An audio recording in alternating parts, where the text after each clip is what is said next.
Well, this is a little bit different for you, Barbara. Instead of asking the questions, you're going to be answering a few. We're here to celebrate your career, 43 years on cable television, not just cable access television, but going back 43 years, it was then just cable television. And it all started with your skills, as I've read, as a liar. You heard that story, huh? So tell us, how did this all come to be? Well, I will, but I also tell people I was public access before there was public access. As you said, it started out being hired by the cable company. But yes, it did pay off for me to tell a lie. I was on the old TV show called To Tell the Truth, and I was an imposter. And I was posing as a women's professional basketball player. At that time, there was one professional women's basketball team. I don't know who they played, but they were called the All-American Redheads. And I had to wear a red wig when I was on the show.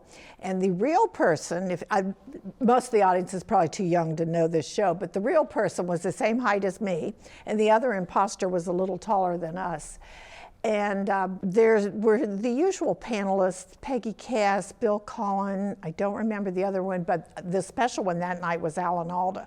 So it was really a thrill to meet Alan Alda. But I was lying that I was this professional basketball player. And having raised a house full of boys, I knew a lot about sports. So I gave her the right answers because I got 2 out of the 4 votes, which was I thought was very good. And then when the show is over, Gary Moore, who was the host, would ask us imposters who we really were. And when I said I was Barbara Foster, Barbara whatever my name was then, you get that, from Fitchburg, and that I was raising 6 children. My youngest daughter wasn't born yet. And he said, well, I guess there's a lot of dribbling goes on at your house, the basketball pun, dribbling. But when that aired, Pat Gogan, a wonderful reporter for the Sentinel, did an article about me being on that show. And in the article, it came out that when I lived in Cincinnati, I did a lot of photography modeling, and I also did some TV commercial work. And his name was Ron Hamaker, who was the general manager of the cable station. It was at Montechusett Cable then, I think. He called me and said, would you like to come in and talk about hosting a TV show? And that was back on Water Street, the studios, as I recall. Yes. Because I had an opportunity way back when to be a guest on your show. Yeah. How did you decide on the format, and how did that all sort of develop? Well, Ron kind of just gave me free rein, and I'm thinking, they're going to catch me. They're going to find out I haven't been trained to do this. But I don't say no to an opportunity like that. And we just decided it would be an hour show once a week. It started on Tuesday. It's still on Tuesday. Barbara and You seemed like a good title for it because the You keeps changing every week. And when we started, I know a lot of local musicians. I know more now than I did then, but we tried to put a musical number into each show, like 2 guests and with a musical number in between. Somewhere that's fallen by the wayside, the music part, except for Christmas time. But I just started trying to find interesting people to interview. And it was much harder in the beginning, not that there weren't interesting people, I just didn't know people. And now, after all these years, it's very seldom that I reach out. People get in touch with me and want to be on the show. I was going to ask you how the show has evolved, but it sounds like you struck it rich with this idea right from the beginning. Has it changed dramatically since those early days? I would say it hasn't. And many people ask me, haven't you run out of people to interview, interesting people to interview? And I said, no, I truly, honestly haven't. There are so many interesting people. And one of the things I love most about it is that I get to meet so many wonderful people. And while, as you know, I've got a long list of celebrities I've interviewed, but the local people are every bit as important.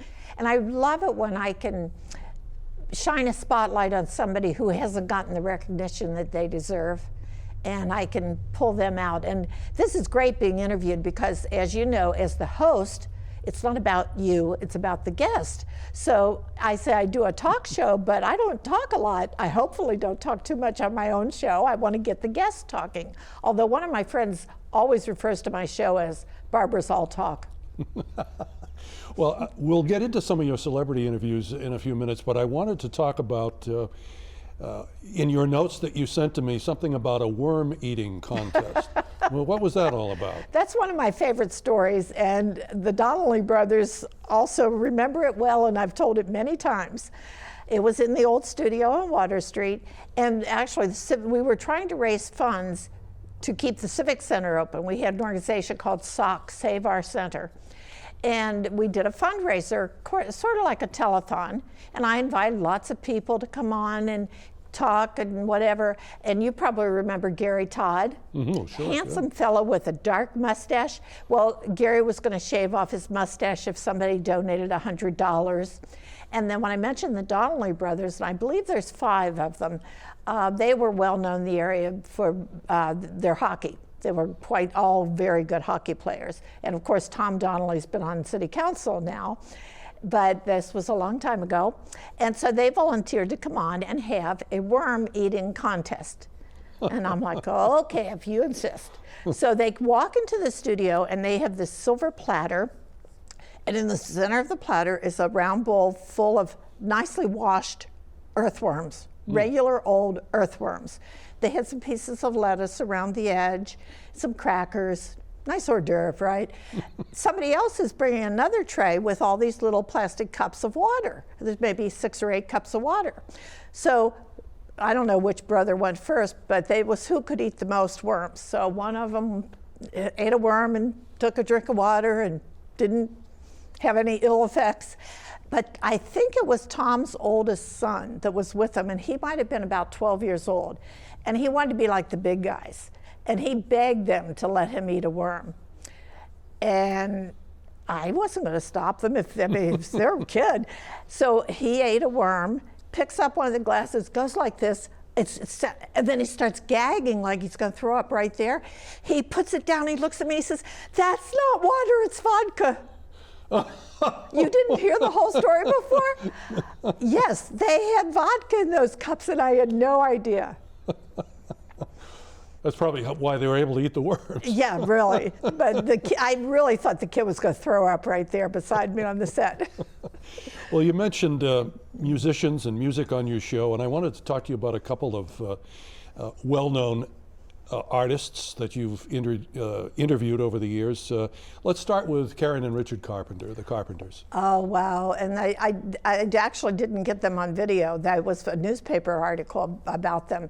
And they were at the Civic Center, which, as you know, back in the day, we got a lot of good acts at our Civic Center. I was at that show, yeah. You were. Yeah. And I know I went into their trailer they had, and Richard and Karen Carpenter, and got to talk to both of them. But Karen Carpenter, I had a photographer with me, not a camera person, but a regular photographer. She wouldn't let us take any photos of her. And I think she was starting into her anorexia at that time. But they were both very, very nice people, and as you know, put on a fabulous show. But let me back up a little bit when you're talking about musicians, because I've got this opportunity to put a plea out there. Over all these years, I've had 3 original theme songs written for my show. The first was Jane Miller wrote it and performed it, and it was strictly instrumental. The second one, Darlene Bailey, who had been on my show a few times, got inspired and played her guitar and did one. That was the second one. And the current one is by Will D'Arcangelo. And I remember the day Will called me and said, "Oh, Barbara, I've got it. I've got a new song for your show." And I really like it. It's a very catchy tune, but we've been using it a long time. So if there's anybody out there that wants to write me another theme song, I'd be honored.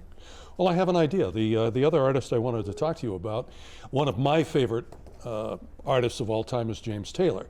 You had an opportunity to interview his brother Livingston, who has also had a great music career, not nearly as outstanding as James, but in his own right. He teaches at Berkeley. He's really had quite a career himself. Tell us about Livingston Taylor's interview. Well, I do have a story about almost everybody I've interviewed, so be careful. I might tell the story about you. No, just kidding. But Livingston Taylor, my opportunity to interview him came about at the Chamber of Commerce. He was our speaker at one of the breakfast meetings.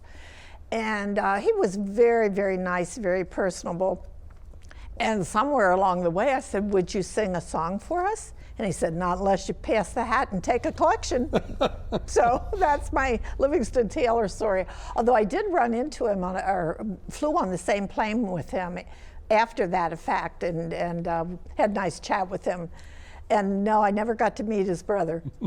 But I think they're probably equally talented. Mm-hmm. And wasn't it Livingston that used to keep a plane at the Fitchburg Airport? Yes, he is a pilot. I know that, so I wouldn't be surprised. Right. Sports celebrities. There's a couple of real characters that you have interviewed. One was a pitcher for the Red Sox. The other played hockey for the Boston Bruins. The Red Sox pitcher was Bill Lee, who they call Spaceman.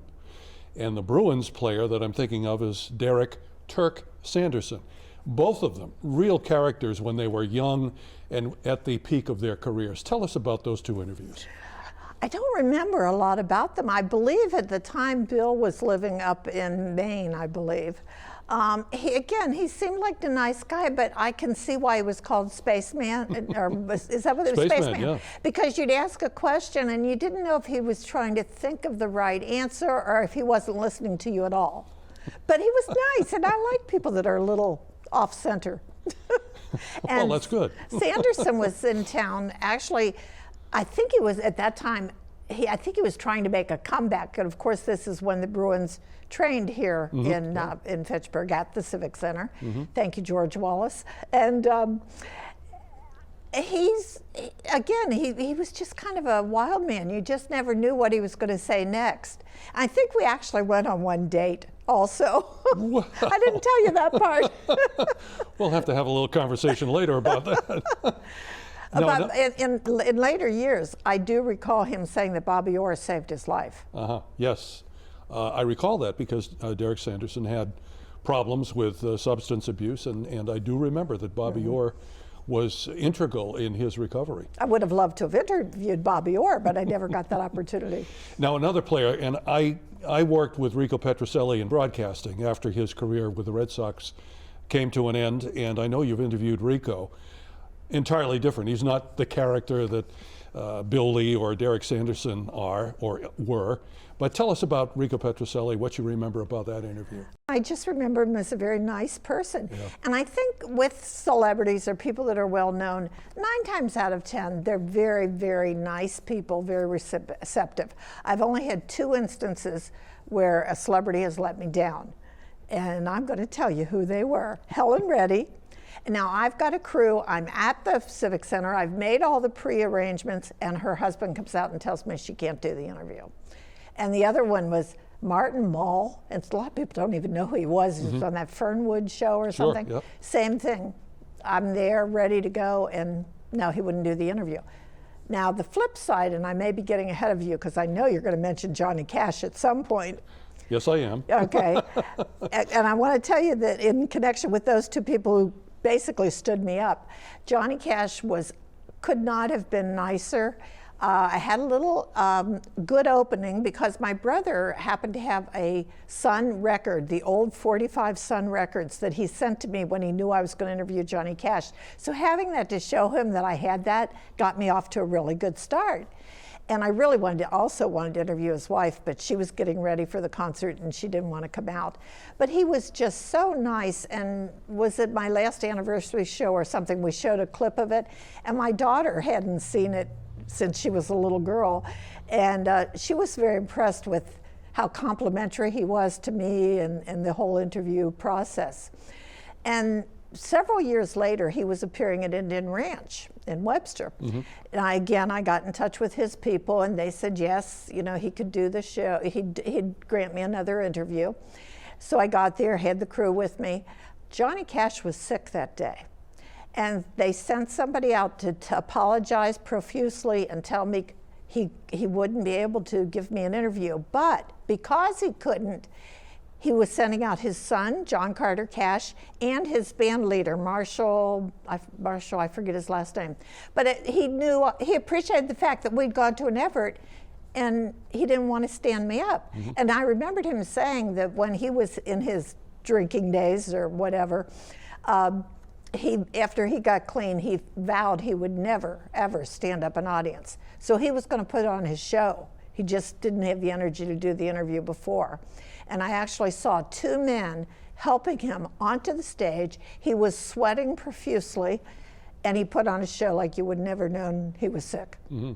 Now, how did you happen to have the first interview with Johnny Cash? How did that arrangement happen, and where was that? It was at the Civic Center, and I'll tell you how it happened. It happened because I called and asked. A lot of people assume things are going to be so difficult, they don't try. Right. There's no harm in asking. Now, something similar that was also at the Civic Center, Jerry Lee Lewis and Fats Domino were on the same night, one after the other. I don't remember who was first. And I had gotten in touch with their advance people, with their manager. The manager emphatically told me they were not going to do any interviews. Newspaper, TV, radio, no interviews. Well, the day of the concert, I thought, well, they're probably staying at the hotel in Worcester, which was the Marriott then. And I know celebrities don't usually register under their own name, but what have I got to lose? Give it a try. I don't remember which one I called first, but I'll say it was Fats Domino, and he answered his phone. And I told him who I was, what I wanted to do, and he said, oh, of course, I'd love to do an interview with you. I hung up the phone, called again, asked for Jerry Lee Lewis. He picked up his own phone. When I told him, he said, well, sure, darling, you just come on backstage. So when we got there, and they both had agreed to do this, and the manager was a little bit ticked about it. So he had made me get it over with as quickly as possible, one on each side of me. So as you know from interviewing people, it's hard to bounce back and forth. It looked like I was watching a ping pong match or whatever, but I got my interview. And they were both fun. And my daughter, again, was with me, and she was very young at the time, and we got to go into Fats Domino's trailer, and she was in awe of all the rings he wore, and they were both very nice. I asked Jerry Lee why they called him Killer, but he didn't really answer. Now, Hank Phillippe Ryan, you've developed not only a working relationship with her, a professional relationship, but I know it's a personal relationship. She's been a reporter in Boston for many years, a very accomplished author. Tell us how that came about and your memories of Hank Phillippe Ryan, maybe the first time you met her. She is a very, very nice lady. And if anybody ever has a chance to hear her speak, she's a wonderful motivational speaker, as well as just being a genuinely nice person. And the first time I interviewed her was at, it was a book signing in the Leominster Library, and actually Dave Svens did the camera work on it. And she was just so nice, and she seems, and another person who's like this is Dukakis, Michael Dukakis. They seem like they're genuinely interested in you as well as themselves, or answering your questions. Uh-huh. And she heard what I've been doing and how long I'd been doing it, and afterwards she said, well, Barbara, I should interview you sometime. And I said, oh, sure, okay, that'd be nice. Well, then we booked her. After I met her, I asked her if she would come and do one of our chamber breakfasts. And she did come, and she said, well, how about I just stay for a while afterwards? And sure enough, I think Dave might have been with me that time too. We went into another room at the hotel and sat down, and she interviewed me. And this is somebody, as you said, she's big time. I'm small potatoes. She is big time in Boston TV, mm-hmm. and now award-winning author. Mm-hmm. And I was just honored. And we still stay in touch through emails, and we're not, we can't say we're bosom buddies, but I consider her a friend, and she's just a genuinely nice person. Now, you mentioned the former governor, Michael Dukakis. What other politicians have you interviewed? I know that Governor Baker spoke to the chamber before he became governor, and of course you've hosted so many of those chamber breakfast meetings, but what other politicians sort of jump out as people that you have interviewed? I think I've interviewed more governors of Massachusetts than those who I've not interviewed. King, Paul Tsongas, I interviewed, a very, very nice gentleman. So I've interviewed a lot of the governors over the years. And I have to admit that I don't go after the big interviews now as ardently as I did years ago, but I'm grateful for the people I've met. And I do have a Dukakis story also, because I met him, well, I've interviewed him maybe 8 times. Wow. The last Boulder Award event, when I believe it was when Ellen DeGeronimo got the Boulder Award, he and Kitty were there. And it was the first time I'd ever met Kitty. But he was one of the times I interviewed him was at a chamber breakfast, and I shared with him the story of the first time I interviewed him when he was running for governor. And again, there was an event at the Civic Center, and I took my daughter with me because I didn't have a babysitter for her. And he had that knack, and he still does, of talking to this 8-year-old little girl like she was the most important person, and she had his totally undivided attention. And I think he does that with most everyone. But if you're doing an interview, he's got the people on the side that are giving you the cut mark because he's got to go on to another place. Well, George Plimpton is another celebrity that will ring a bell in many people's memory bank, and you had an opportunity to interview George Plimpton. Let's talk a little bit about that. That is my very favorite story to tell of all my interviews, and it's a little bit long, but you asked for it. George Plimpton came to town. Now, for those who don't know, he was a very well-known participatory journalist who played pro sports to write about it in Sports Illustrated magazine. He did a lot of other writing as well. And he was in town when the Bruins were practicing here, and he was in the goalie position. And I was so excited when I heard he was coming to town. Now, don't ask me why, but I had read his first book, Paper Lion. Paper Lion, yeah. And when he played football with the Detroit Lions. I don't know why I read it way back then, but I had, so I was really excited at the possibility of interviewing him. And all the crazy things that he'd done and all the people he had interviewed, I figured he'd be very receptive to doing an interview with me.